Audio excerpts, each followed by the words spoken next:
as an author, I get copies, Mhm.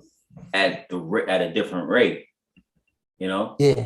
Yeah. and so I've written this. This is the 8th book that I've written, and As an author, I've never had this problem, but I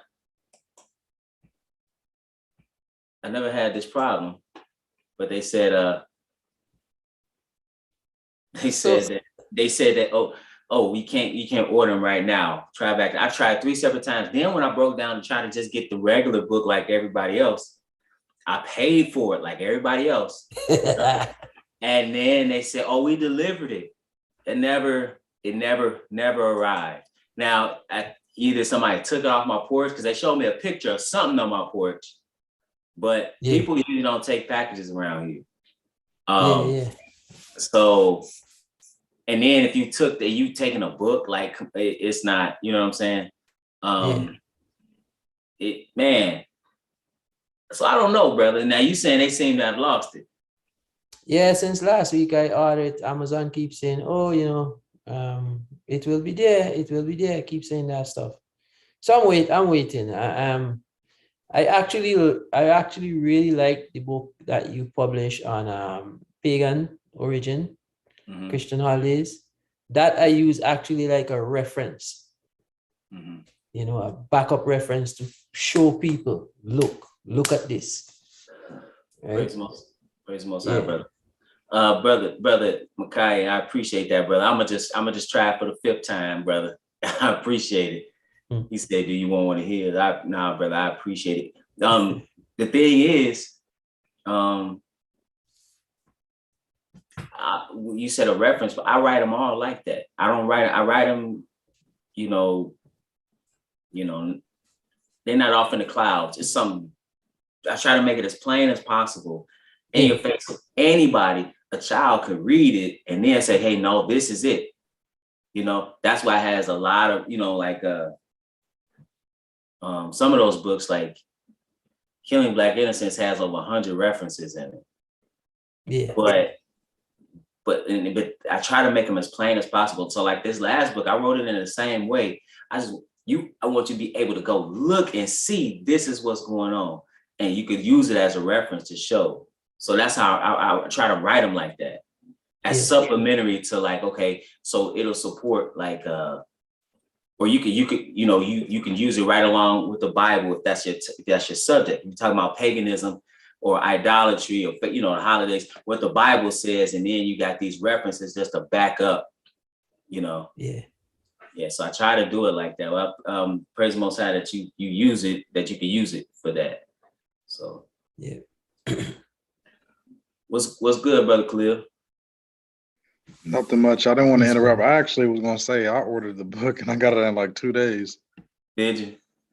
Yeah, I don't know what's going on. I don't know, man. I'll just try it again and see. It may be just just some, maybe, around this time they got a lot of deliveries, maybe somebody took it off my porch. Maybe I don't know, but I have to try it. I have to try to get it again. Brother, I wouldn't be surprised if somebody took it. What's that? I was gonna say, I wouldn't be surprised if somebody took it, especially if it came in an Amazon package, because it's getting close to holiday time. Yeah, they could. I mean, hey, thieves everywhere, So that could very well have happened, but I sure don't have it. I know that, so I had to pay for it again. But you doing all right though, brother? Yeah, I'm doing good. Just trying to get back into lifting again now. I got told I gotta slow down. So you pumping that iron? Yeah, I got me a nice little home gym set up. Okay, that's the way to do it. So yeah, did you have that iron already? Yeah, so we went down to Richmond like 2 or 3 years ago, and I had the gym to myself, and I was like, this is nice. I was like, I should probably have on my own home gym. And I think 3 months before the pandemic started, I had got 2 power bars, some bumper plates, and some dumbbells, a bike, and a treadmill, and I got it for like $700. Oh wow! Yeah, bro, it's a steal. an Olympic set costs like, it's ridiculous now. Yeah. It's good that you got it in. You might pay 700 for a 300-pound Olympic set, you know? Yeah. Yeah, it's crazy, you know, because especially everybody was in the house. Nobody's going to the gyms, especially early on. And those prices just went, you know. Yeah, they skyrocketed. Yeah. My neighbor, he's a good guy. Well, I have a good neighbor, and he just made his garage into a gym. He did a good job. Did a good job with it. So That's one thing I need to do is I need to well, it's not worth it because I live on base. So as soon as I get my own place, I want to like mat it out and stuff. Get some more space because one thing I need to do is stretch. And that's something I don't do. Mess up my back washing cars and keep on playing around. say again. I'm gonna keep messing up my back washing cars. Oh, well, you got nice cars to wash. I let the rain wash. I let the rain wash mine. What's up, brother Tim? What's going on? How y'all doing? Doing well. Doing well. Yeah. Yes, sir. All right. Well, we're gonna go ahead and get started. I asked this question. I held off on this question last week. Because time just got away from me. But it was a question about legacy, and what do you want your legacy to be? I don't know who wants to start if you want to answer the question. You want to go first, brother Isaiah? I know you got a family and stuff. I don't really. It's just me, my wife.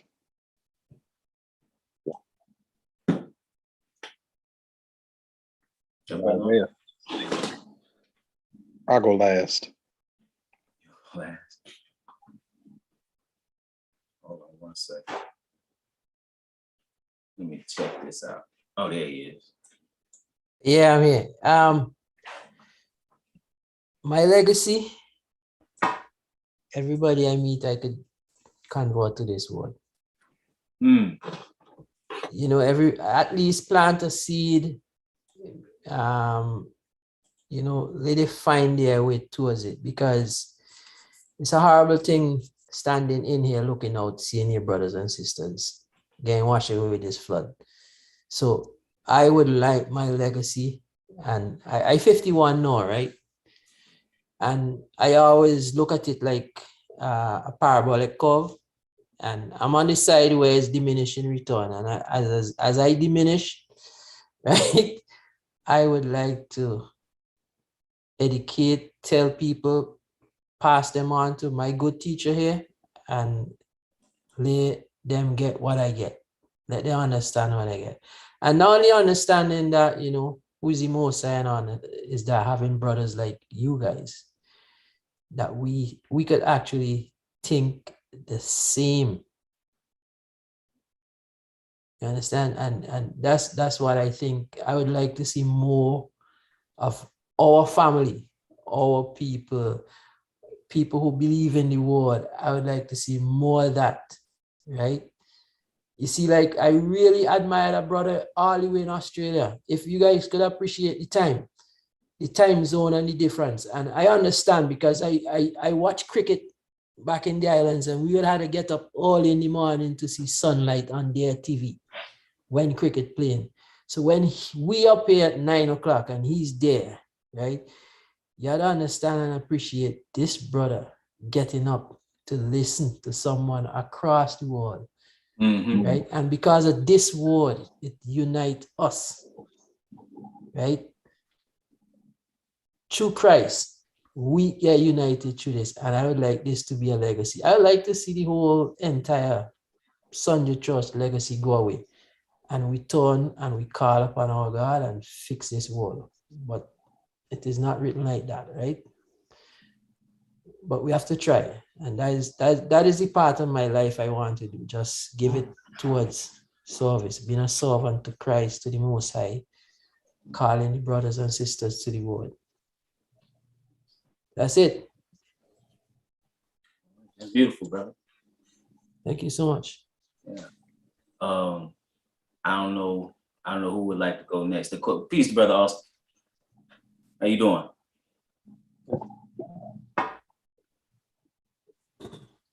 I think you muted, or I'm doing pretty good. How are you?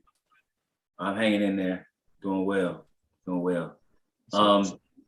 You came in on the question of legacy. What do you want your legacy to be? And so, Brother Isaiah just shared what he thought. I don't know who wanted. It was beautiful what he said. I don't know if who wants to go next. I'll go.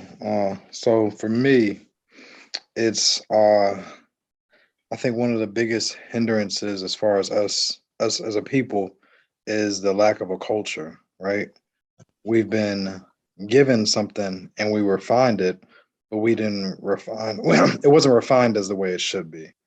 And then in the hints of its refinement, it was corrupted. And so now our people are just, groping in darkness. And so my legacy would be for, when I have kids, to pass them down a culture that they can, see themselves in and create a foundation on.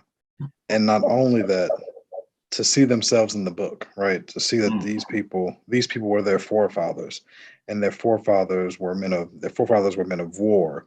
Their forefathers were men of poetry. They were men of knowledge, agriculture, expansion, and ended up, migrating from Israel to various amounts of places because of their disobedience, and then roped that all into a kind of mini, kind of like mold my family into this ideal of what Israel as an overall, as what Israel overall used to be, and to try to avoid the mistakes they made. Essentially, I know no matter how much I instill the word into my kids, at the end of the day, they're their own person and they can choose to follow or not. But whatever I can do to get things back the way they should be is my goal. So if that means, if that's founding them on the word, and not only giving them a good and strong foundation on the word, but giving them an accurate culture. Yeah, brother. Talking to you before, you were talking about your family. This was some time ago we were talking, and you kind of, I see why. I mean, I can see you saying what you just said, because that was your sentiment back then when you were searching out like your history or your family and your name, and how things came to be amongst your family.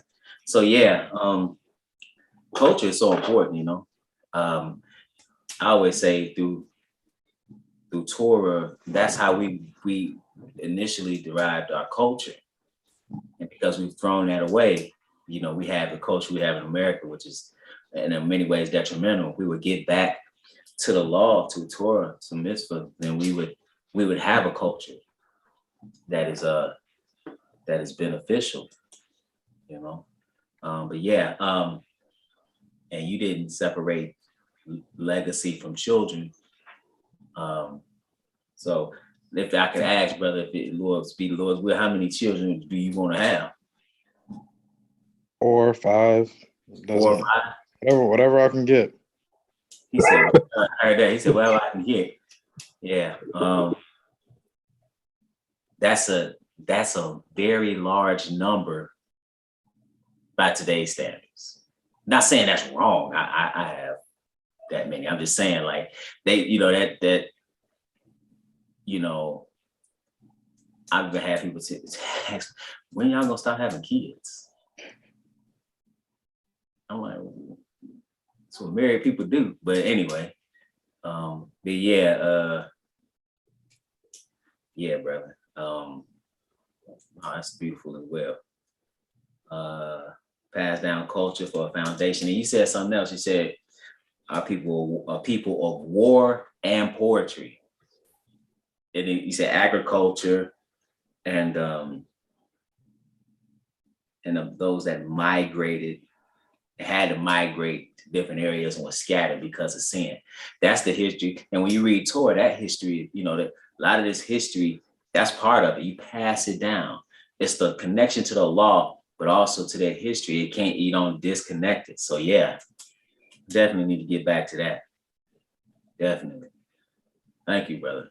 That was beautiful as well. But anybody else want to take a shot at it?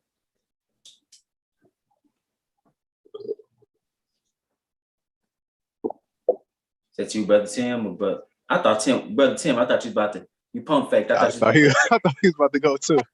I thought he was about to give a dissertation. Then he backed off the mic. Let me see. When you say legacy, because you said Brother Khalil separated legacy from children. I said he did not. Yeah. You're right. So is that, are you making a separation between that, like as far as legacy as? No, so it's really up to what you think. And what you think legacy is, it's a broad question. Yeah. Okay. I mean, so,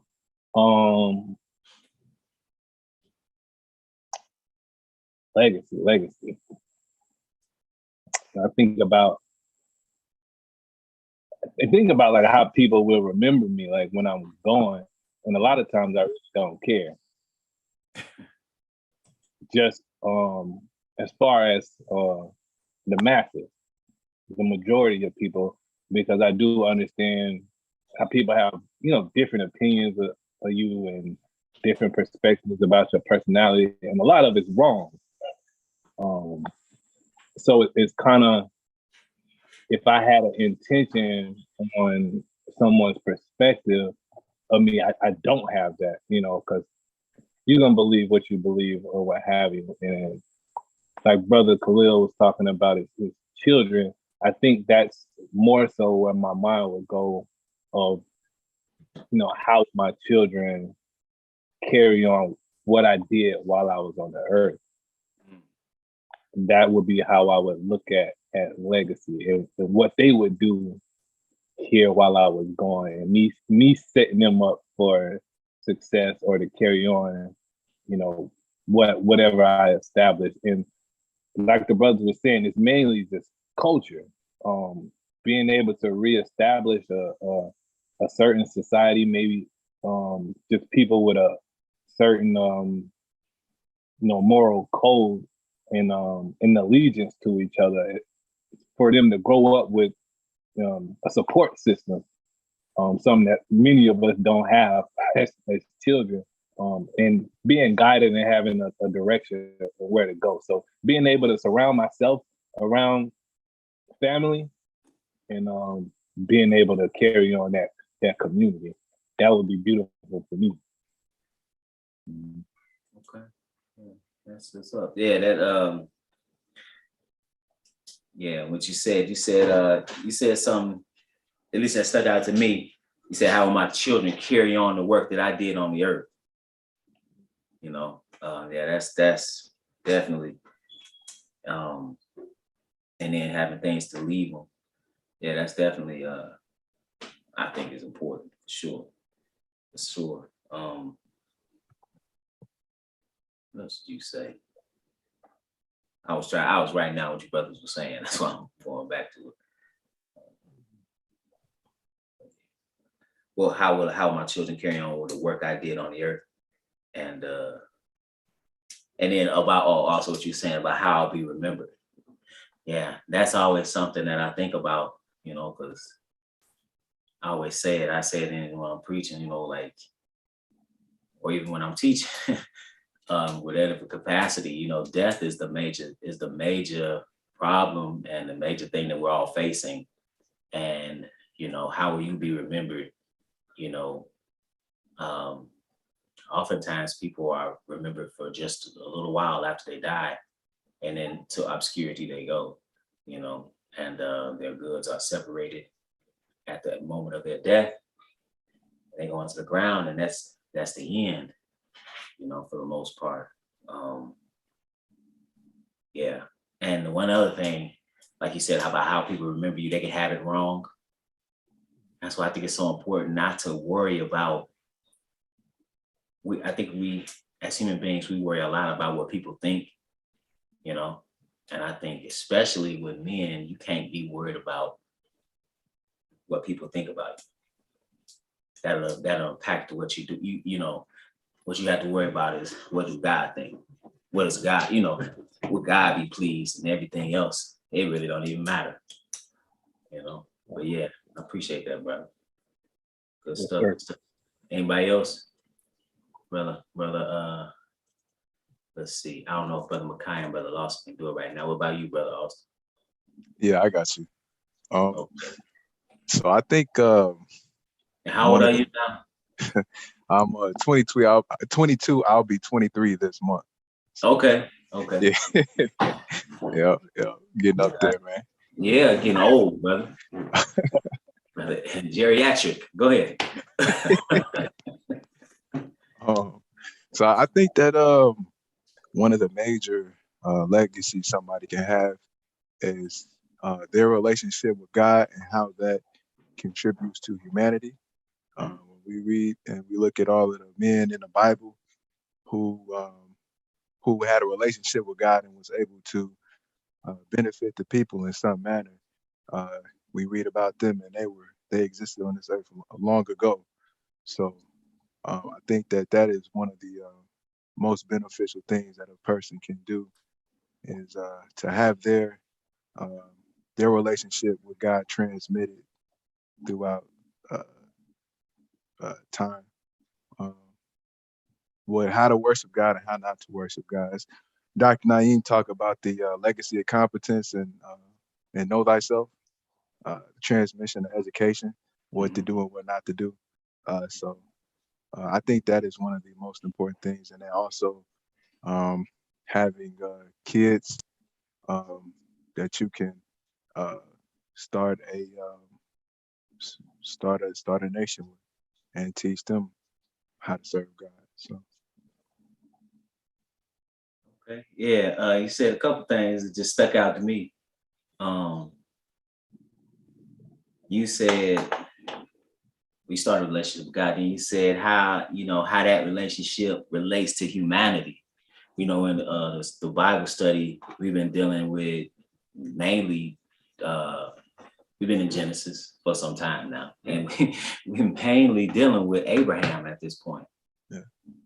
And you think about how many thousands of years ago that was, we're still talking about Abraham.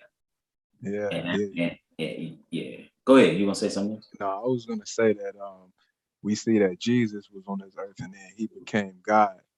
And so I think that I'm not saying this like out of arrogancy, but when people see you, they should see God. So I think that's an important thing for people to know. Yeah, because as he said, let your light so shine. If he's the light of the world and he's in you, the light of Christ is in you, then you should be a light in the world of darkness. And so, when you really think of the gravity of the statement, ye are gods, how big that is. And it's easy to look at that in an arrogant way, but you understand that dust is awaiting. It ain't to you for the resurrection. It's not anything to get arrogant about, but it does speak to the potential in man, and as far as what man will become, but also the potential that that we have and the things that we can do. And that's man, you can do great things in the time you're here. And that's that's what you talked about, know thyself, and that transmission is education. That's what education is supposed to be doing. It's supposed to be showing you the greatness in you already that's buried inside. So yeah, that legacy, and that's how you pass down legacy too. It's through the process of education, culture, the people's history, the people's spiritual beliefs is all a part of rites of passage, is all a part of education and legacy, because education is about the generation that's coming. to take the reins. I was listening to Amos Wilson after you had told me about him today. Oh, yeah. I was listening to him at work, and I heard what he was saying about work and about jobs and stuff like that. I hear you, brother. About what was you saying about what? I said I heard what he was saying about work and jobs and people going to colleges and universities and not making a contribution to their actual where they're from, their nation. They just go and occupy different positions, and it's to no avail because it doesn't really contribute to the collective. Right. No, and we are really we do this a lot. We want to be the first Negro to do this and the first Negro to do that, right? But at the same time, like, and we'll like, okay, I give you an example. I'll you think about the Tuskegee Airmen and what kind of men those were. Never lost a bomber, but you think about it, there's no disrespect to what they, those men, but they weren't fighting for, and they fought a two-front war, but they weren't fighting for something they own, for their own nation. Yeah.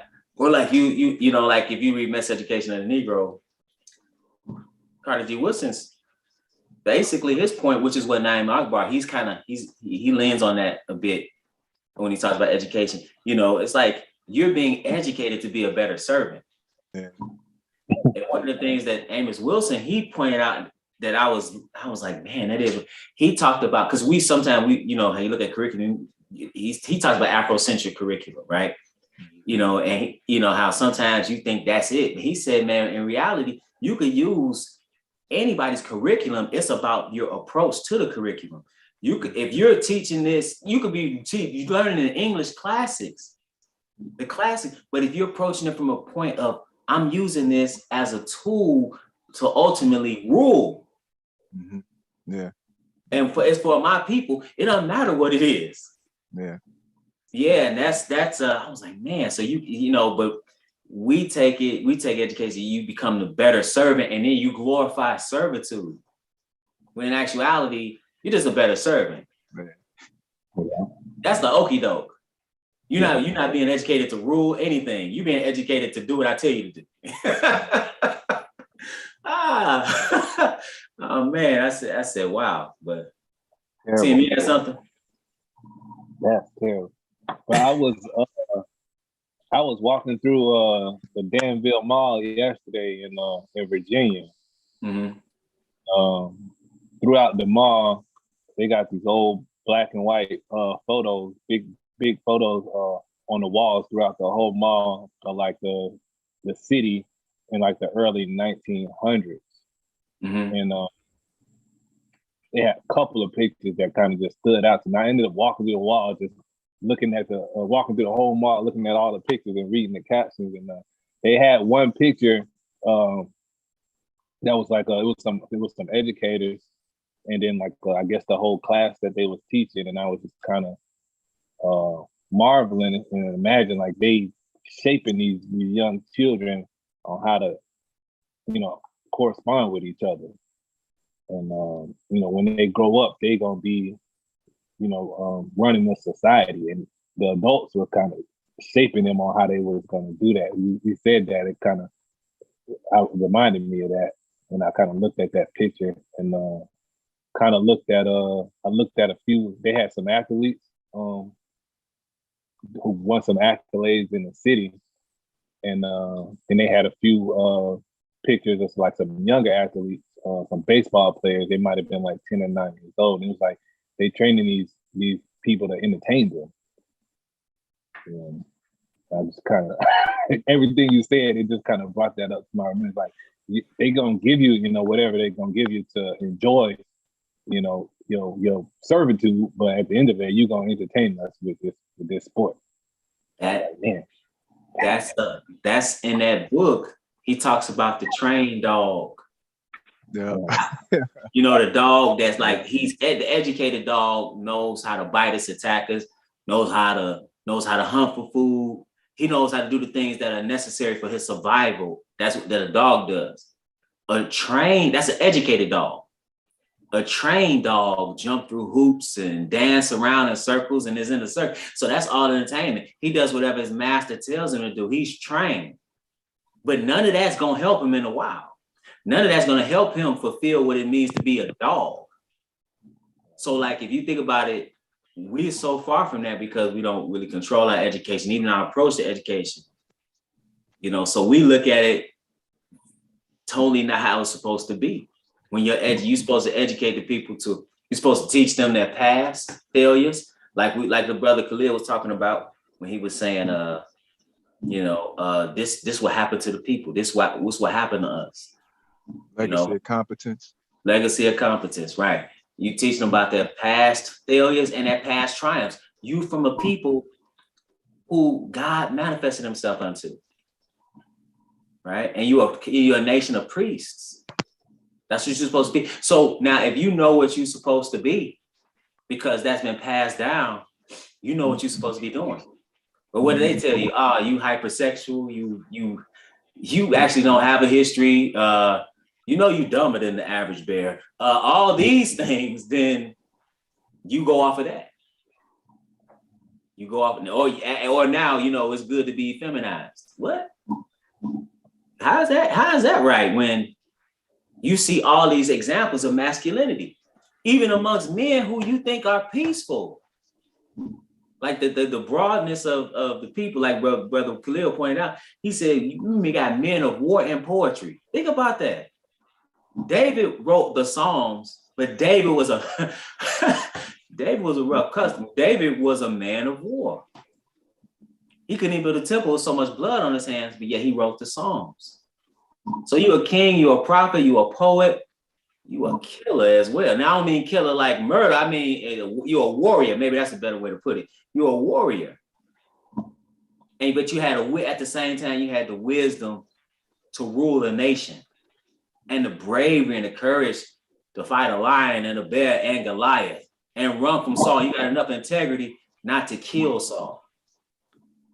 Man, that's the lineage. Oh, Yeah, brother Cleo, you had something? Yeah, I was thinking about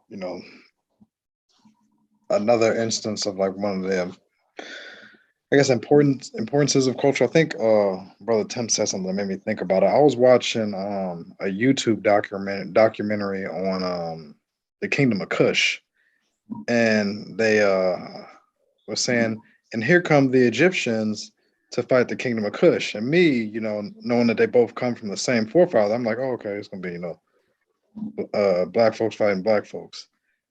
Kush was white. Kush was black, and the Egyptians were white. And I was like, wait a minute. And I was like, wait a minute, that don't make no sense. And that just got me thinking, the way society has convinced themselves that the Egyptians were white, the Semites were white, the original man started as white. The way, and I know they taught that in the 1800s. The way they convinced themselves and their people of that, we should be doing the same thing because we actually have the truth. If not more, we should be doing the same thing, if not more. That's kind of like what Amos was talking about when I was listening to his video. Is he was saying that you can get a good education, you can be a highly intelligent individual, but you can use all of that inappropriately if you don't have a culture to apply it to. Absolutely. So, that really made me think about that today when I was listening to it. It's like you go to college, you get you a job, and you big time balling or whatever, and but you still not applying. You applying it incorrectly. So. Yeah, you're applying it, and then those trinkets and crumbs you get, it makes it you look at it, so well, maybe I won't worry about those other things because I'm living too well from these. But really, in reality, you getting crumbs and trinkets from somebody that's eating a 8-course meal. Yeah. They fall to the ground, and you think because you got a $200,000 crib, but if you think about it, you're supposed to have a nation. Yeah. You know, but yeah, brother. Yeah, that's the okie doke. That's the okie doke. I look at that. I look at the NBA like that. All those big contracts, y'all haven't made a league yet. But what about the Ball brothers? Bro, they hated on what he was doing. He had the right mindset. He just didn't have. Go ahead, brother. But what he was they got the big baller brand. But when the boys signed an NBA contract, they left the brand. So it was kind of like, the kids left they abandoned the legacy almost. But yeah. Well, unless it's strategic, I don't know. But I say this, because I don't even look at like people like, because I understand what he was doing as far as LeVar Ball. I appreciate. I mean, I see the vision of what he was doing. But like, I look at like somebody who's already, those cats that are in hundreds of millions already. They could have easily done this. Right. You see what I'm saying? You've been around the game long enough. And then you have those blacks who open the door for you to make all that money. You can use them as advisors to go to the next one, because there is no game without you. Right. But there's some people sitting in the back, making billions of dollars off your blood, sweat, and tears, and ACL and Achilles. Yeah. What do you think about? Because they made it so, because I think LeVar Ball he might have started that, but they stopped the NBA from being able to draft the kids straight out of high school. But now because Dwayne Wade's son, he just came out of high school and went into the G League. So wait, they got. Can I ask you a question, brother? Can I ask you a question? Remember my father was just talking about this. We were like, man, what happened to him? So you say he went where? He went to G League. Really? So he made it to the G League at least. Right. Okay. Right. Okay. So, but it's like, LeVar Ball, he did with LaMelo and Jello. They left high school and went into, play overseas and stuff like that.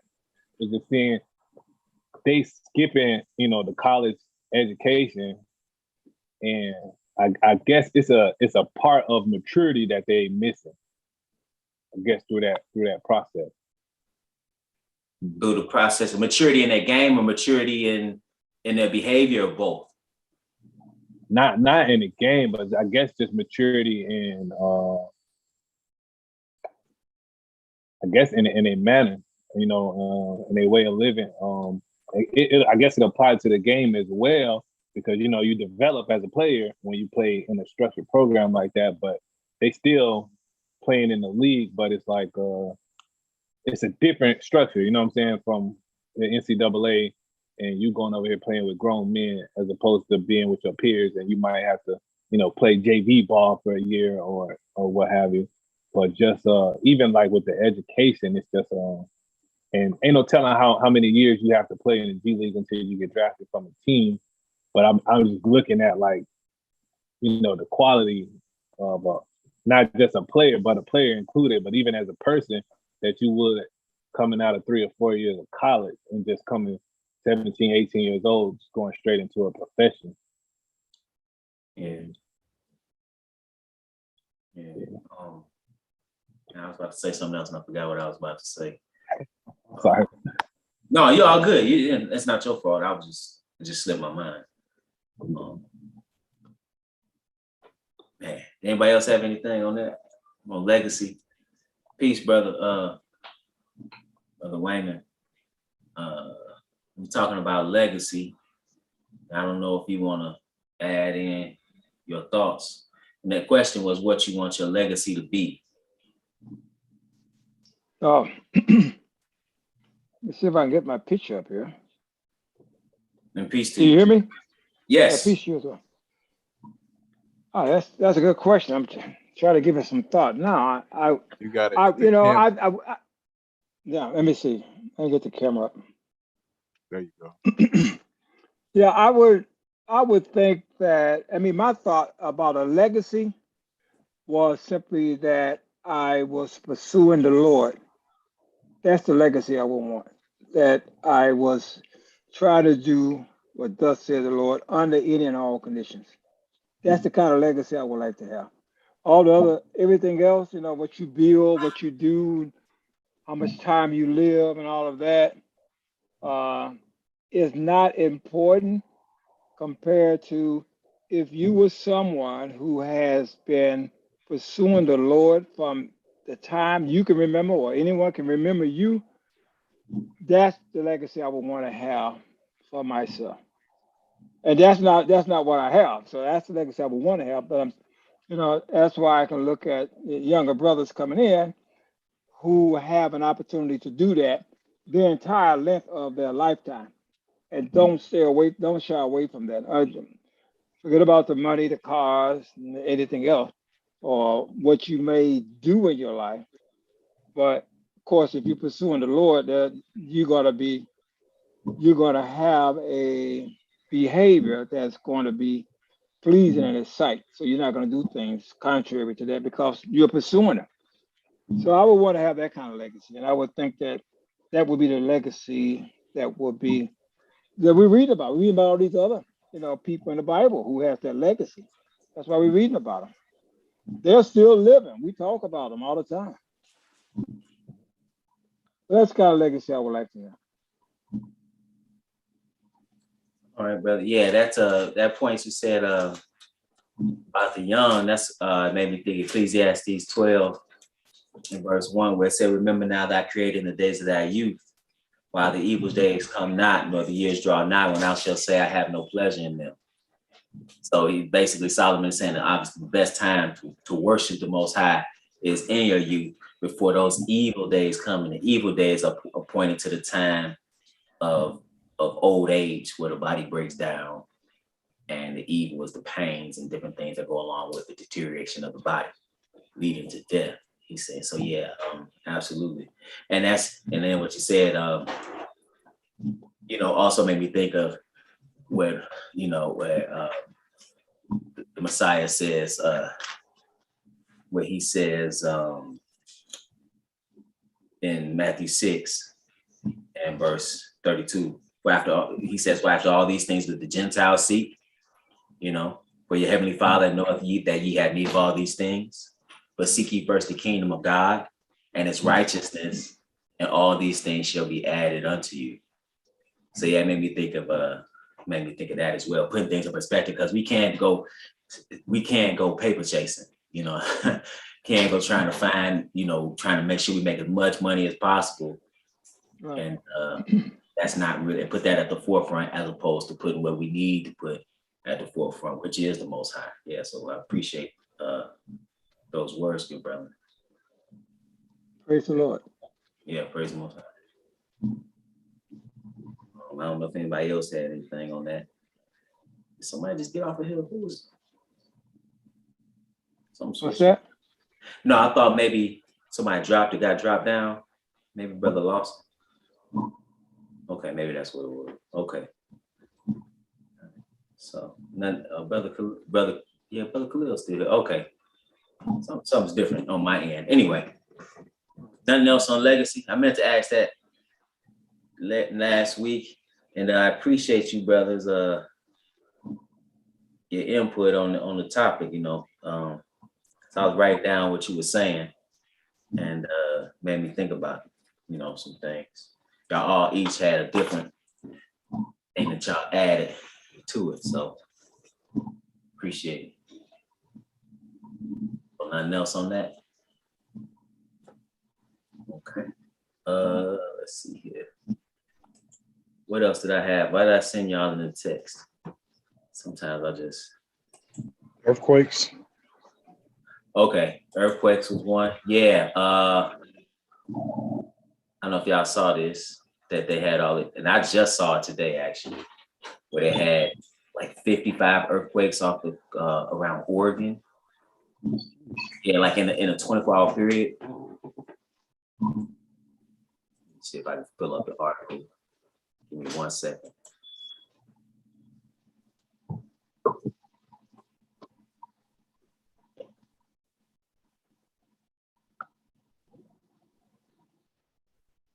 Yeah, here it is right here. I'm gonna share my screen.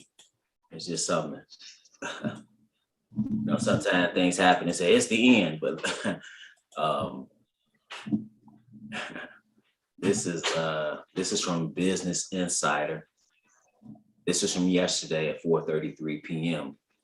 It says more than 50 earthquakes hit off the coast of Oregon this week. And they say they pose little threat. Again, more than 50 earthquakes was reported off the Oregon coast in fewer than 24 hours. A swarm of earthquakes isn't inherently dangerous. Experts say the strongest earthquake registered was a 5.8, which is significant if you've ever been in an earthquake. That's you feel that.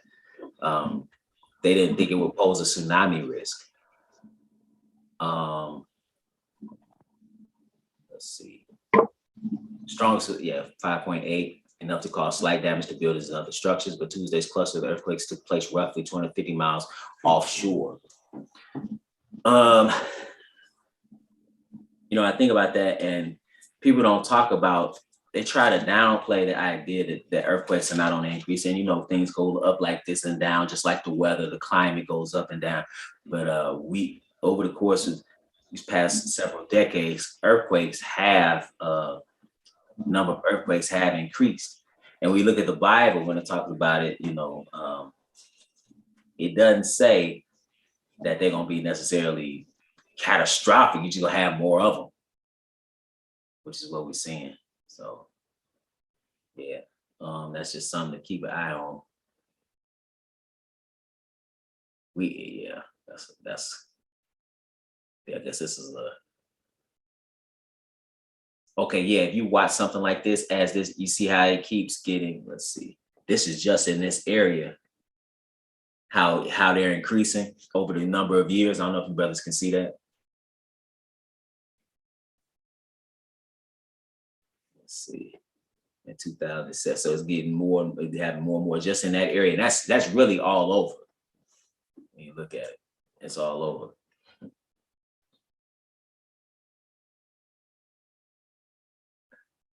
Yeah. Let's see. Skip that down. Let's see. You see it. You see it now. So that's quite a few. You see where, that's quite a few. All right.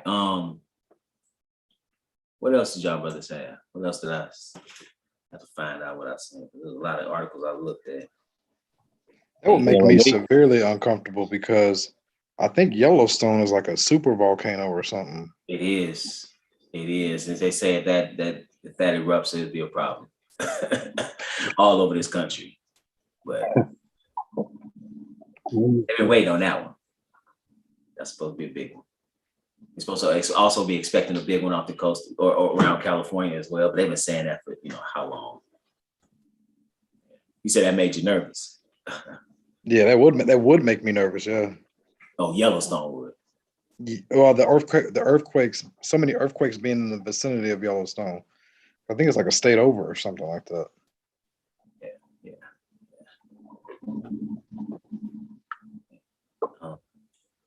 Anybody else on that? Are some of those earthquakes caused by fracking when they dig for oil? You know what? Unless they were off the coast doing that, I don't know, but I do know that fracking does cause earthquakes. But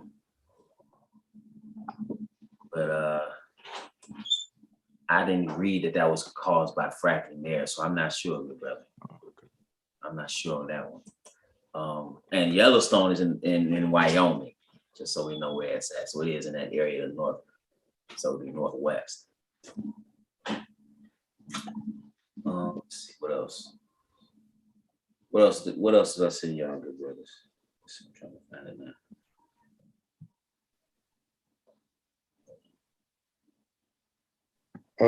Tammy Roman surrogacy. Did y'all see that, brother? I didn't. We were talking about legacy. Did y'all see that? Or no? Yeah, I watched a little, I guess a little YouTube short where she was explaining I guess she said that she had said something on like a talk show or something, and she didn't have enough time, and then she came out and clarified it on social media. Yeah. Okay. So I was. Oh, go ahead, brother. I just want to give background on who that is and what this is about.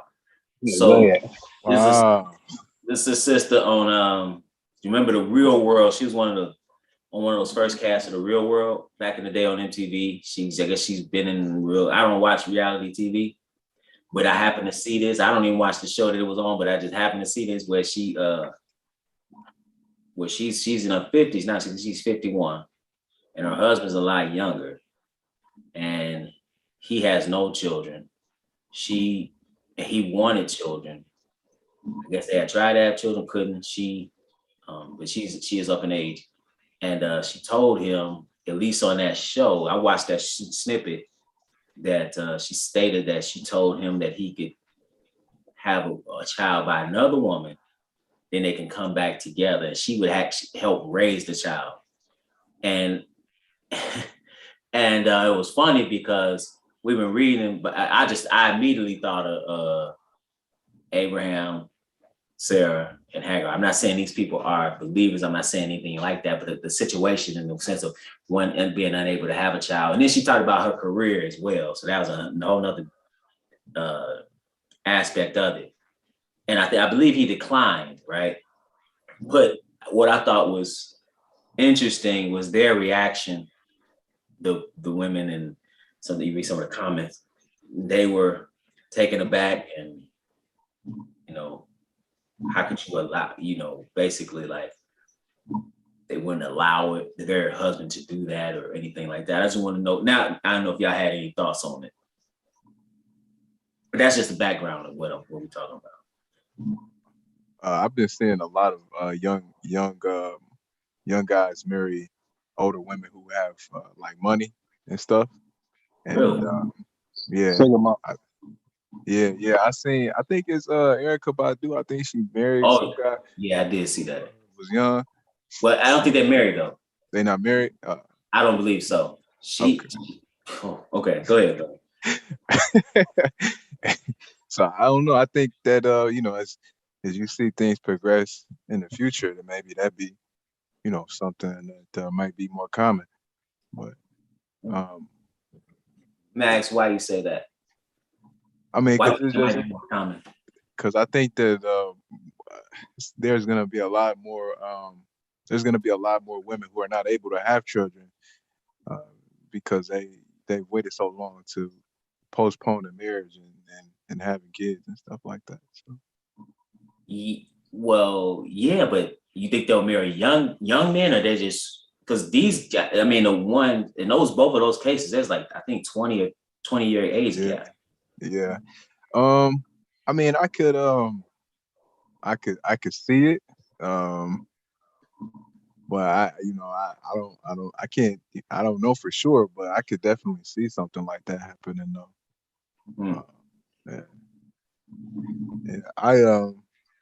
I was reading this one book today, and it's called The End of Men. I don't know if you can see that. Yeah, I was reading that book.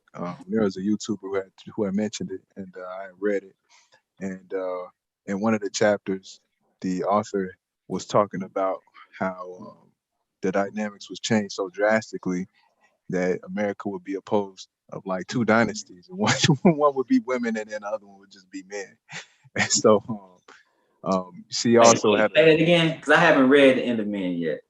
She was saying that in one of the chapters, she was saying that in the future, what you would have if you would have two dynasties that would be composed in the Western civilization in America. At the same time or at different times? At the same time. You will have a dynasty of men and a dynasty of women who have been put in positions of power and prestige, who have money and wealth and stuff like that. And she, time after time, she was giving examples of men who she had interviewed who were like stay-at-home husbands and the roles, men who have been affected by the reversals of the roles, and it was a prevalent thing. So I think as time progresses and we don't really see a change in things how the way they are now, then um, the women will marry men a lot who the, who they want to quote unquote. They don't really want to do it, but they just don't want to be by themselves. But women who want to marry younger guys so they won't be alone, type of thing. So because it's gonna be more women by themselves or with each other, type of thing. But I don't know. I could be just spewing out a whole bunch of stuff. I ain't got my tinfoil hat right now, so I got. No, I think I saw a picture of it was a cartoon drawing, but it was like all these men. They were like in a canyon, like busting rocks, and they're old, and they were they had like little cloths around their groin. You know, they were slaves. They were slaves, and they were busting rocks. You know, and women were standing. All these women were standing over them with high heel boots and whips. That's bogus. You know, I always say that men have been turned into hewers of wood and drawers of water. So, but yeah, I can see that, and that definitely is a role reversal. That's usually what you see between older men and younger women. You know Or what I mean? younger men and older women. You mean? No, what I'm saying, okay. So what you normally see, you'll normally see an older man with a younger woman. Yeah. And they just that's kind of like what you're talking about, that role reversal. Mm-hmm. You know, and I don't think people realize that there's a science and a wisdom to that actually. Having a woman that is younger than you. Obviously biologically that a man can continue to have children, but also your perception of her in your mind. It is ideal that your woman, your Isha, looks up to you. Right. And if you're older, that means more than likely you should have more wisdom, more resources, and are better in a position to care for her. I've seen a few things online where men who were marrying younger women were like the relationship was being frowned upon, but nobody's saying things about relationships like this. Like Yeah, where, that's glorified. Yeah. yeah. So I don't know, man. I think that I don't know. I think the dynamics will, is gonna change. It's just It's gonna be already interesting to changed. see. Yeah. Yeah, it's changed, but to see what. It's a wrap. It's already changed. I mean, totally. I think the only thing that will kind of maybe, and you can tell me what you about to think, or if you had any thoughts prior that you want to express. I don't want to dominate the conversation. But I don't think that anything barring a total collapse of society is gonna change that shit. That is going because women are easily 50 years ahead of men in this regard, and they are on code. Men don't understand what's happening for the most part. They don't understand. They may know some things on an individual level. Women are on code. They're not gonna go against each other. When you say 50 years ahead, are you talking about like the societal structure, or? I'm saying like, okay, like if you run in a race, they 50 years ahead. In the sense of, see, you hear what I would call propaganda about this being a male-dominated society. This society is not dominated by men. You may have some men as a president, but you have more women in colleges and universities. You have more women in the workplace, and you have in a lot of ways, women have extra rights and extra resources for the simple fact that they are a woman. But all those extras were based on an old social contract that because you are a woman, because you are the weaker vessel, because you aren't working, because you have to be careful and protected, I'm gonna give you all these things. Well, we're not, men are still operating off that social contract. And society is, you're gonna get all these extra things and all these resources and be able to do these things. But at the same time, you're saying we equal, so that just gives you this extra stuff. And now you can look after all the underbrush has been cut down, after all civilization has been built, and you can sit there and say, what's wrong with you? But you've been held up. Take away the social nets and you'll see what happened. Take away the idea that I'm not supposed to compete with you in the same manner because you're a woman. You see what I'm saying? That's what I mean. They're 50 years ahead. So you're putting women ahead in all these ways, and now you kind of debased yourself in your position. That's what I meant by 50 years ahead. I don't know if that makes sense. I don't know.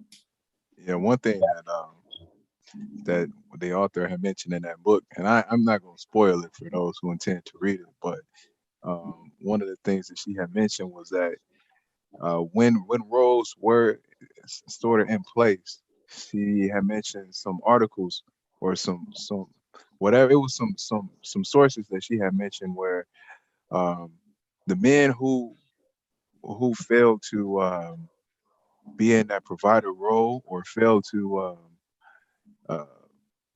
start a family or didn't want to start a family or were hesitant to like have a wife or anything like that, they used to label them as like pseudo homosexual or something like that. They weren't necessarily homosexuals, but it was a stigma upon them, and it was a lot of pressure for them to perform so they can take care of a woman.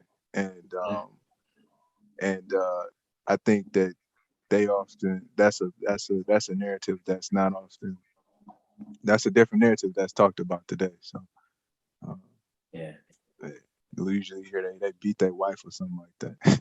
What's that? I said usually you hear something like they beat or cheat on their wife or something like that. So Right. Man, that we know that's a false narrative in the sense of they both equally violent.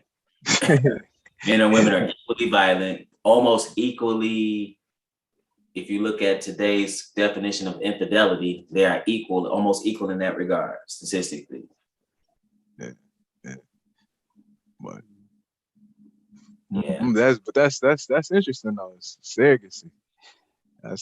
Yeah. Yeah. Was you gonna say something else on that? No. Oh, you just saying it was interesting. Yeah, I thought it was interesting how I thought their response was interesting. They were like, ugh, oh no. Well, I just thought about it like, but the man has no progeny. Yeah. And I believe she has children. So part of me was like, wow, so you have children. The man does not have children, but this is frowned upon. I mean, I'm not looking, and I'm looking at it from the sense of if it was actually done, I'm looking at it biblically, how that woman would be your wife. You know what I'm saying? Not just somebody you just, you know what I mean? Yeah. It was done in a righteous capacity. And how that was done, you saw that with Sarah, you saw that with Hagar, you saw that with Rebecca and Leah. That's what they did. That's a culture. We talking about culture. That was a cultural practice. It's still, in the East, it's still practiced in certain places. And then I was thinking about how can, and women that have children, you find that today, a lot of women who have, or a significant number of women who have children don't want to be with a man who has children. You see what I'm saying? It's kind of like the audacity, but anyway, you're gonna raise those. Yeah, I know that's kind of uncomfortable. Let's see. I wanted to show y'all brothers this article too. Is you about to say something, women? Yeah, well, women, you pointed out how women are they're pretty much trying to do what men have always been doing, but they're not in a position as a man to do that. like you pointed out, that it was men who was having younger women and being able to have children. Women are not able to do the same thing. So they can get a younger man, but because they are older, they cannot have children because of that. So they're trying to do what men have always been doing, and they're filling that position. They can't really fulfill that position. They can't hold that spot to do that the way we could do it as men. So some of the things you pointed out related to men losing sight of really being men and standing up for being a man, we've lost sight of that because we've been bowing down to the women and all these things that's been coming up on us, that's been taken away, like you talked before about masculinity is under attack. It's just another way that the world, the way it's being run now, the way it's being conducted, how people are looking at things, is without masculinity. And Right. once that masculinity is taken out, we got all this confusion that's going on, and that including homosexuality as well. Because these are just a bunch of men they're not masculine. It doesn't have masculinity. Because if they had masculinity, they wouldn't be trying to sleep with another man. They'd be trying to sleep with a woman. But sleep with a woman in order.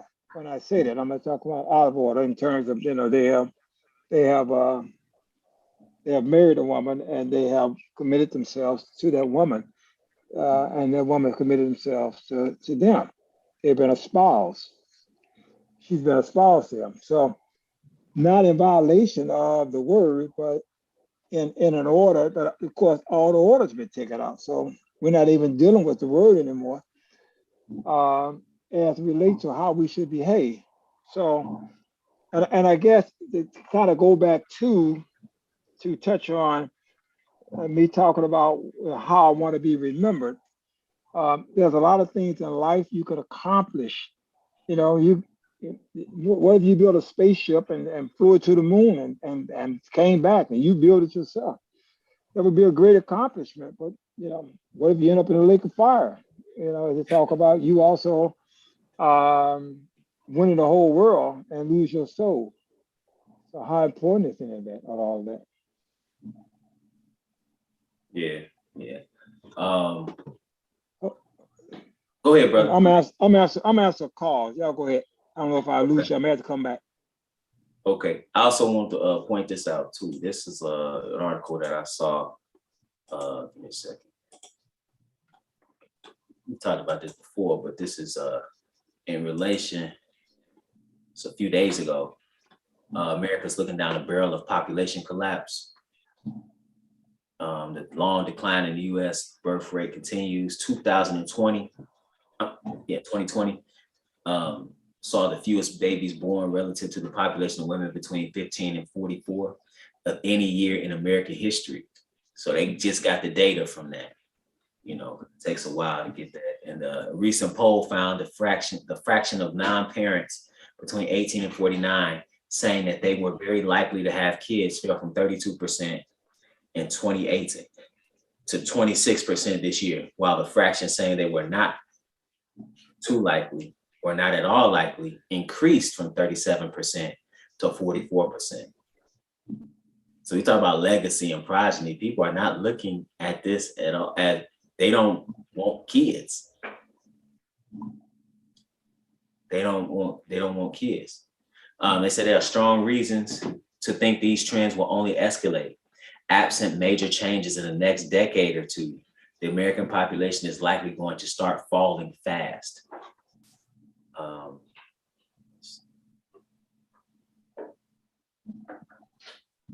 For many years, the U.S. had a weirdly high birth rate relative to peer nations, especially given how horrible welfare state made parenthood exceptionally expensive. As I explained some years back, this is from Brian, national correspondent, I believe. This was largely because of teen pregnancy and immigration from other countries with higher birth rates, but all that is ended now. Teen pregnancy has been falling. That is true. Teens don't get pregnant at the same rate they used to. I can remember going to school, and that was a huge thing. I don't know if anybody else remember that, but anyway, birth rates in America's main sources of immigrants are also declining. Now it's important to note that fertility has fallen across the world, even in countries with ultra generous welfare states for parents. This surely has something to do with changing norms for what people expect in marriage, a general decline in social connections of all kinds, hence like people texting and social media, and feminist liberation of women from, they say, repressive traditional gender roles. A good thing, to be clear. So you know the position of this person who wrote this. So the feminist liberation, so basically birth control.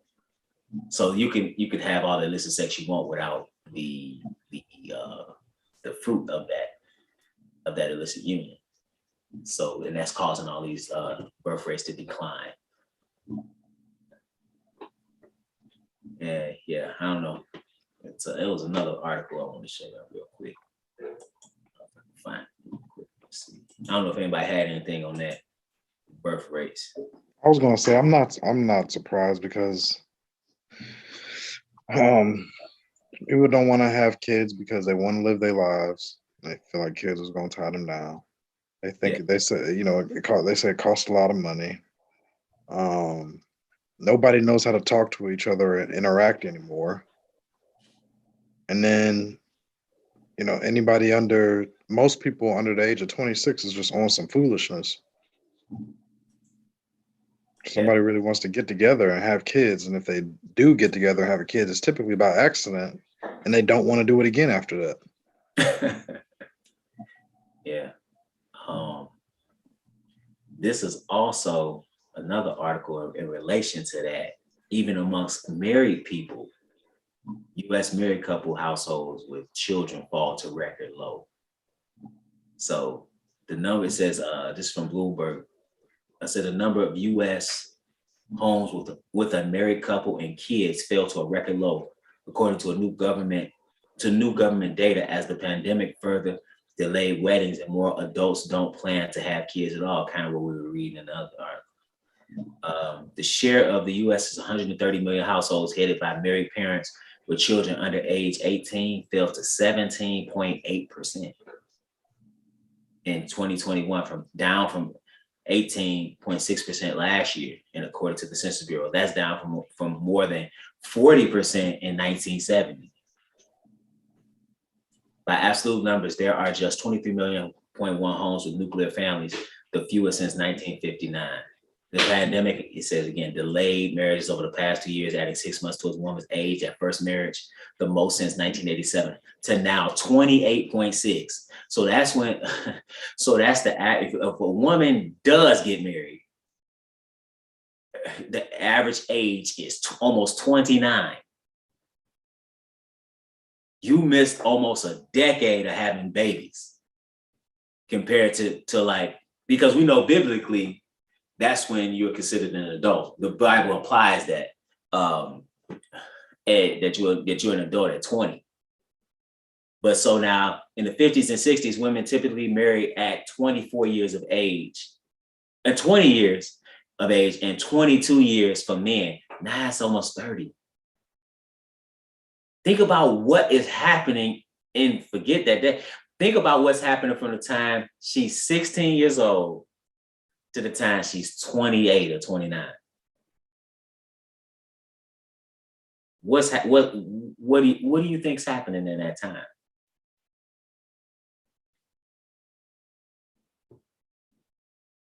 That wasn't rhetorical. What do y'all think?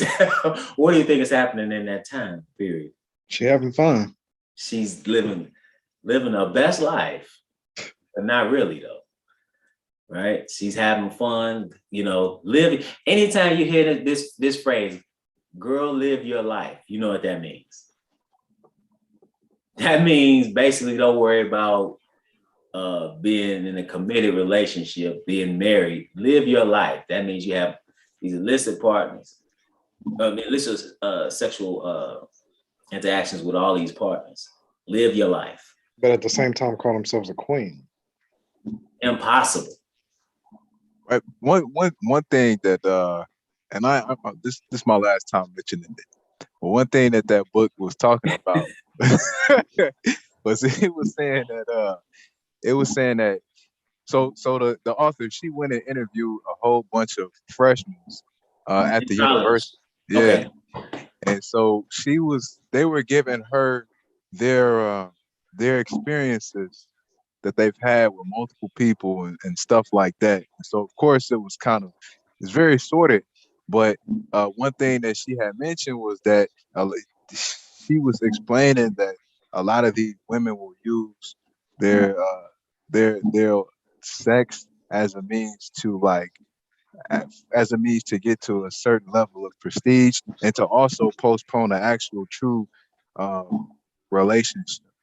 She was saying that that was something that a lot of women from what she's interviewed have been afraid of as an actual relationship, because with a relationship that can detour their possibility at actually getting like a job or somewhere something else like that. So these women would just have sex on and off, and have open relationships with different people as a means to accommodate to not having like a true commitment in relationship, so they can advance their career. And sometimes they would also use those sexual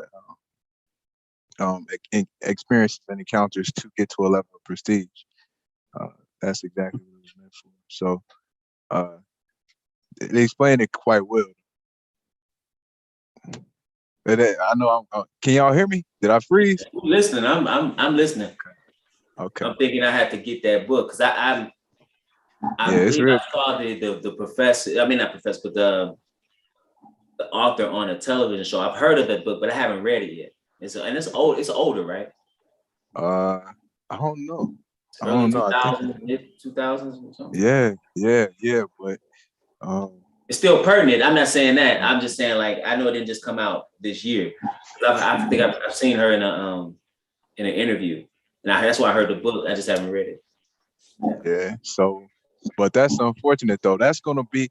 I don't know if I mentioned it last time, but this delay in marriage and people and decline in the population is what's going to lead to the implementation of AI, because it's going to be of a necessity because there's not enough people to replace the current workforce. At the job that I'm at right now, most of the guys that I work with, they've been there for about 40, 50 years.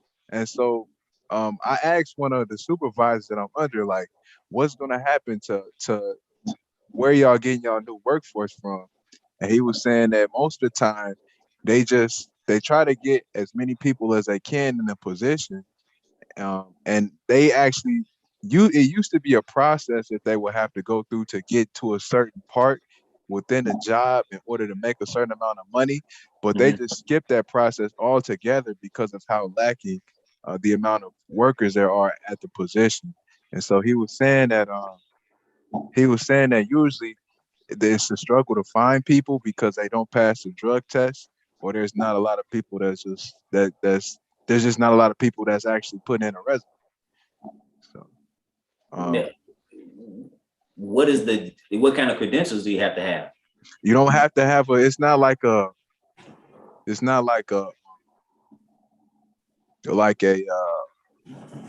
you don't have to have a college degree. It's nothing like that. Like it's like he from the way he was describing it, he was saying as long as you put in an application and you can get in a position, but it doesn't require like a a, a bachelor's or anything like that.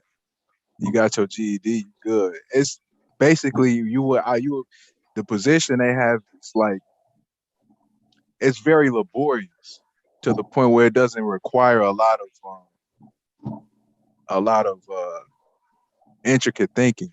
If you follow some steps, then you can get the job done. So it's quite laborious, but they said that they're lacking. So um, that's why I see the automation coming in, because when all those guys are not able to work anymore, then who even gonna be able to train the younger people what to do? Nobody.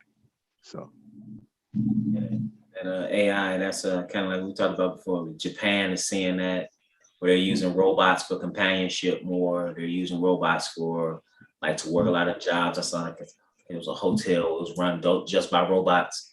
That's crazy. I saw something the other day. This was in America. It was in a restaurant, and the waiter was a robot. So I mean, yeah, you could definitely see. And then added to that is like people not necessarily want to do jobs now because they're getting enough government subsidies. I'm not saying that's gonna last, but going in some of those jobs is not worth it in their eyes.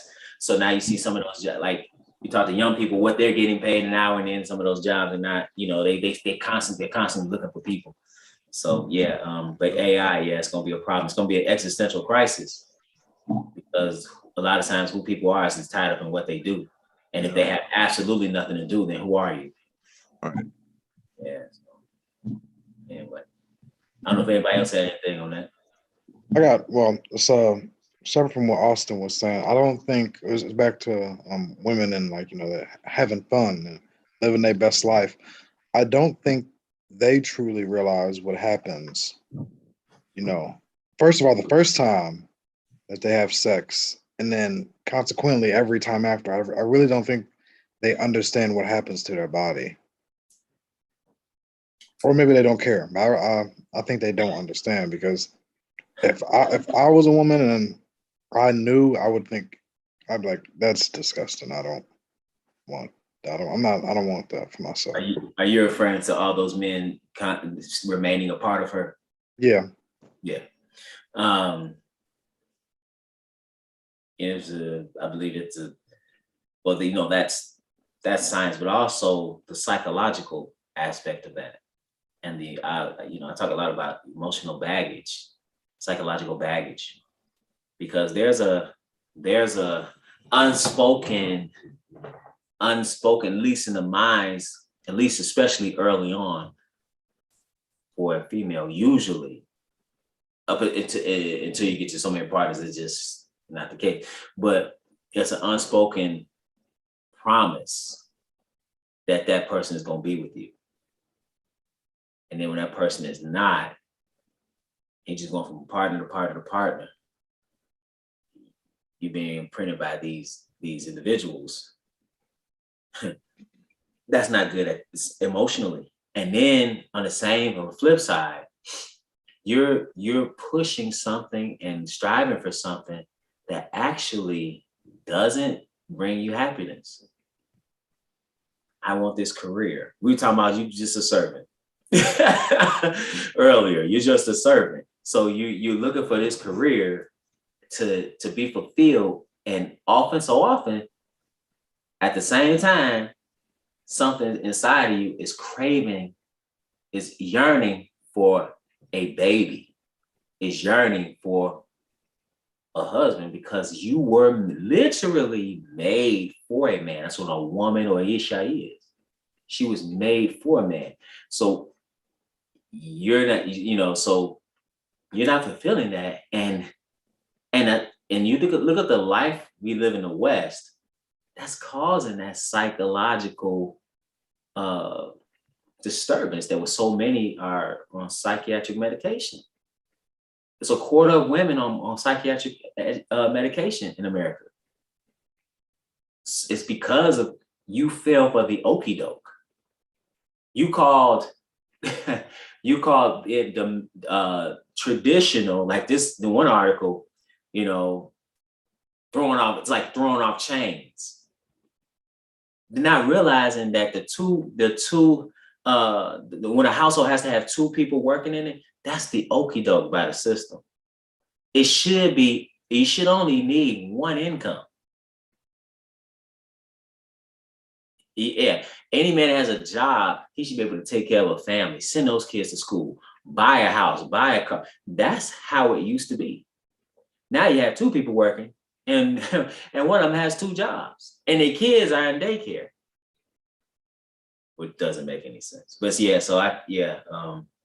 yeah, but when you look at what happens, it's not how it's supposed to be. If you just look at biologically what a woman, like her design, she's like Brother Wayman said, you're trying to do what men have historically done. And you automatically gonna put yourself in that position. Well, what about if I did this? So women can do. You're not a man. So the consequences are much different, biologically and psychologically. You're not even built for that. And then if you get so many parts, you become something else. You know, you become. The Bible talks about like the forehead of a harlot. You're not even phased at that point. So it's like, man, you like everything you were supposed to be, you not. So yeah, it's Well, let's consider also these women that are sleeping with all these men. These men are not being responsible with their seed. right. So if the men was responsible with their seed because their seed brings about life. If Mm-hmm. men was not willing to release their seed, because women are dressing in a way that causes a man desire to want to release his seed. If men would catch a hold of themselves and be responsible with their seed, because if that seed does bring about life in that woman, then you have to deal with that. But still, your seed can generate life. And life is in your seed. So every time you put your seed in a prophylactic or something, you are not being responsible with your seed that could bring about life. So we can talk about what women are falling short, but women can't have a bunch of men if a bunch of men are not willing to be with that woman. Okay. I agree. As far as Yeah, I so agree. I'm saying we can look at what's happening with women, but women, if women, they're the weaker vessel. So what they're doing does reflect that they're the weaker vessel, but men has been weak and has not, you know, they're not played their role and have not done what we should do. And we're not putting these women in check. We can easily put these women in check by not even sleeping with them. And that put us in check too. And that forced them to then operate on a higher level. But there is so many programming to destroy and break down masculinity and the role of a man and a woman with homosexuality. There are so many things that have entered into our psyche and our way of seeing and thinking, and they show it on commercials and everything else. And they pushing it across the board everywhere. That we as men have bought into it because we need to check ourselves, and everything else will fall in place. Yeah. So we as men, we are out of place. We're the ones that is creating this problem. We can talk about the women, we can talk about society, but as we hear in terms of what the words say to us and how we should operate as men and what we should do, we would we would change a lot of things if we would just play our role. I agree with some of that. And the reason I say some of that is because I believe that you're supposed to be responsible. You should be responsible with your seed. But if you look statistically, like it's not A lot of men. it's not a lot of men doing it. It's a few men doing a lot. Yeah. That's the statistically. A lot of men are not even having sex today. That's what people don't really realize. And even when you look at illegitimacy rates, that's a lower number of men doing that. That's not all men. That's a small segment doing a whole lot. And in addition to that, at the same time, the one thing about that makes that difficult, as far as like controlling the seed, I guess, is because of sex for a man is a biological need. It's kind of like you need to urinate. Mm-hmm. It's like that. So that's why when you think, well, just cease from doing that. That's the part that because it's difficult when you have a moral compass and a moral code to prevent you from irresponsibly spreading seed. I think which we have, which is the law of God. And I think about how many don't have that. So it becomes a little. I think it's a little bit more. Well, I think that's how I look at it. Is a little. It's. I'm not saying it's complicated, but and then I also think like, I don't know. It's hard, it's hard to do without question. It's Well, a difficult I'm thing. talking, It's a I'm difficult talking thing. about the harder part of if what we did, it will put them back in check. That's why I say I don't think it'd be anything other than economic or total societal collapse that would bring this back. Mhm. Well, But it will put a lot of them in check because you won't be the person they're going to sleep with that particular day if they're desiring to sleep with you and they're pursuing you. Okay, and so you're the person they want to sleep with, but you're not sleeping with them. So while they're steady pursuing you and trying to sleep with you, they don't get a chance to have that interaction to that extent that particular day. And if other men were treated in the same way, they would not be able to have those kinds of interactions as many times as they're having it. well, So there's only a few men, as you're saying, that is doing that. yeah, and Right? so there is Okay. the issue. Another issue for women because of social media. There are so many opportunities. There are opportunities to be with men go far beyond just being around in their local area. I mean, it's literally worldwide. You got somebody who will fly you out to Dubai.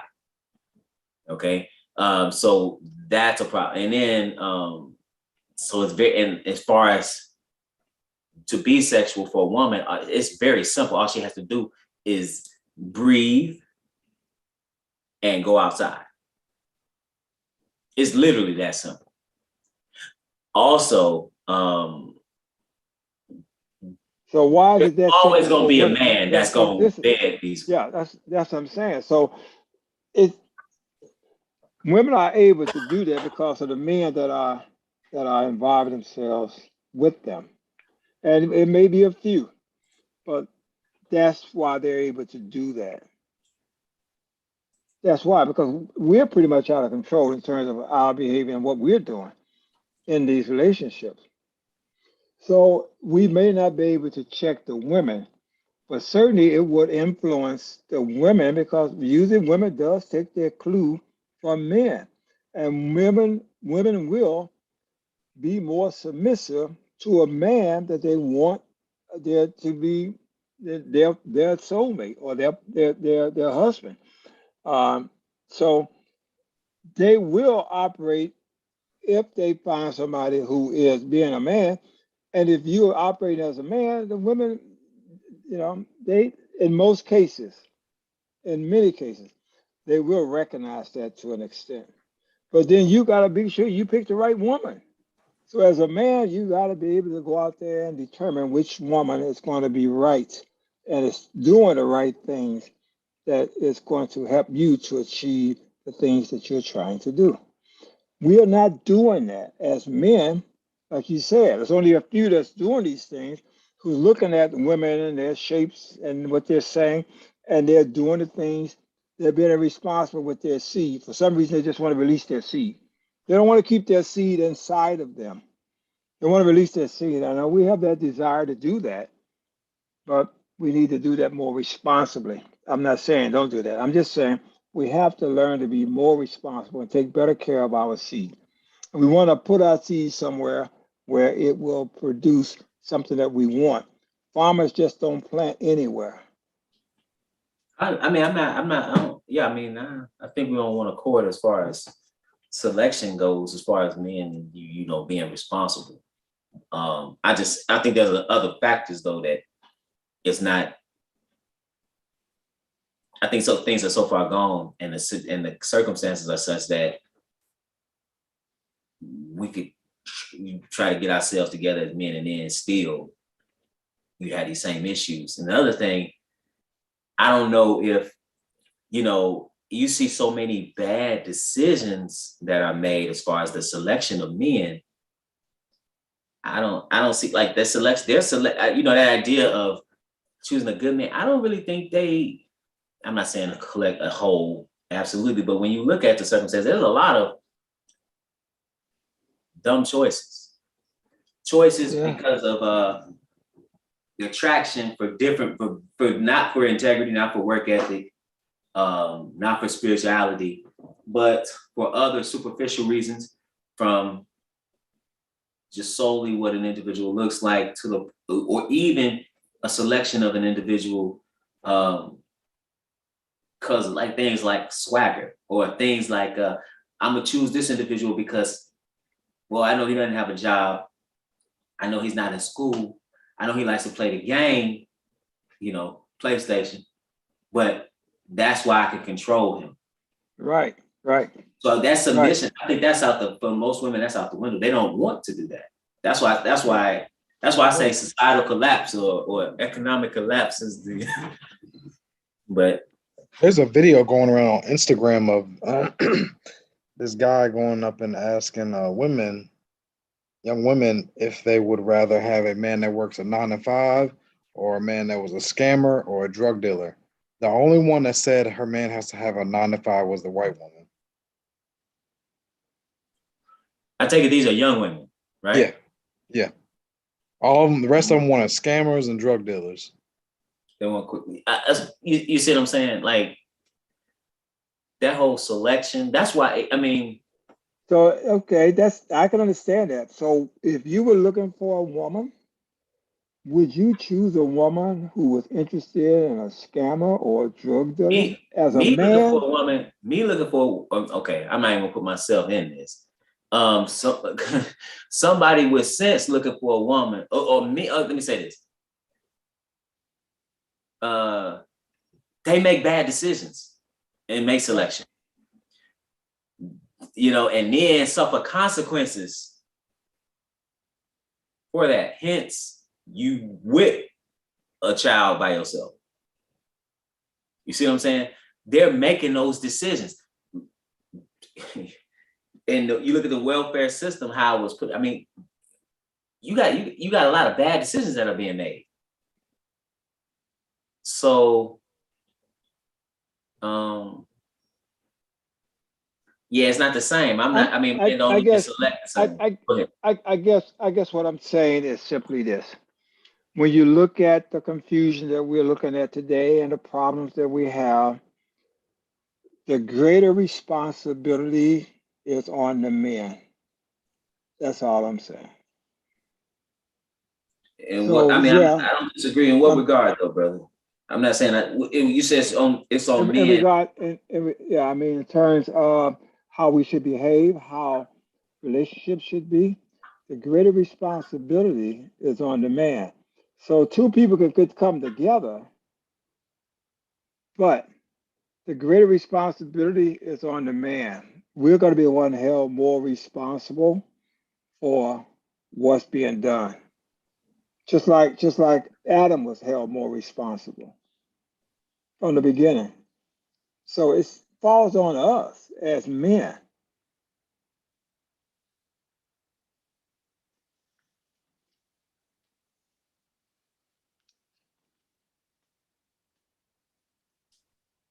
How much masculinity or manhood have we really seen in society or in life, period? How many examples? Seldom we see and hear about somebody being a man, but for the most part, when men stand up and be men, it's usually a problem in society, this society, and most society. When men stand up and be men, then there's a problem. But what men should do and how they should do things according to scripture is what I'm speaking to and what I'm speaking from. It's just like Adam, who, from the very beginning, just didn't obey, and he got caught up.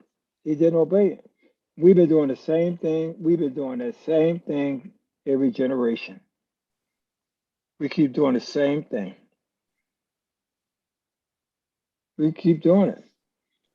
We're giving in to the women in whatever way. And I'm talking about how I've lived and what I've done. It's like sometimes you just have to man up. You know? You just have to man up. And you have to find out what those behaviors should be, what we should do. But at the end of the day, if we're talking to the young brothers who are on, at the end of the day, if you spend your life not being with a woman and you end up an old man, you will be happier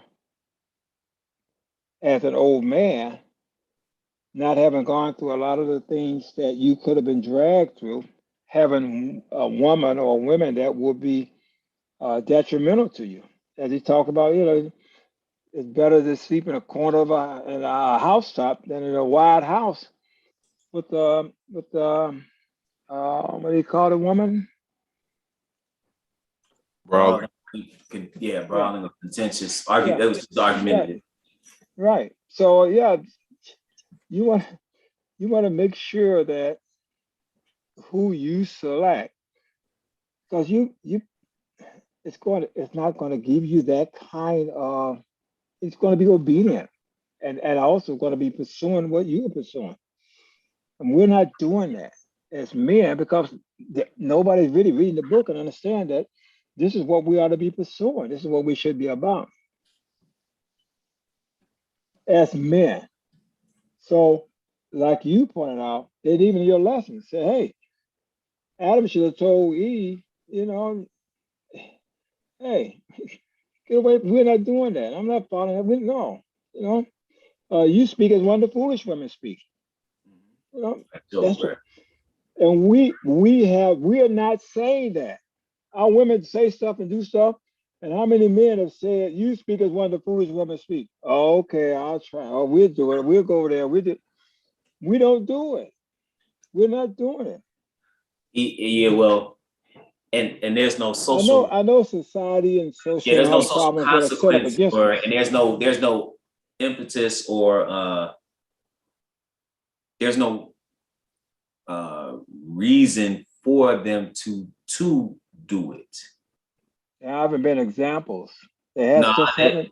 they Say don't. it's actually the opposite to do it. It's detrimental. Yeah, yeah. I know. Toxic masculinity or being a bigot or verbally abusive. Some women will take it to saying, being like. One thing I Yeah, but notice tell is it. like when especially our sisters when they hear the word submissive, they're like submissive. Has a negative connotation. Yeah, not actually thinking that hey, being in submission to a righteous man is actually a good thing. Or the fact that that's what you're supposed to do in the first place. Like, that's your role. To me, it's like saying a kid's supposed to be obedient to their parent. It's the same thing.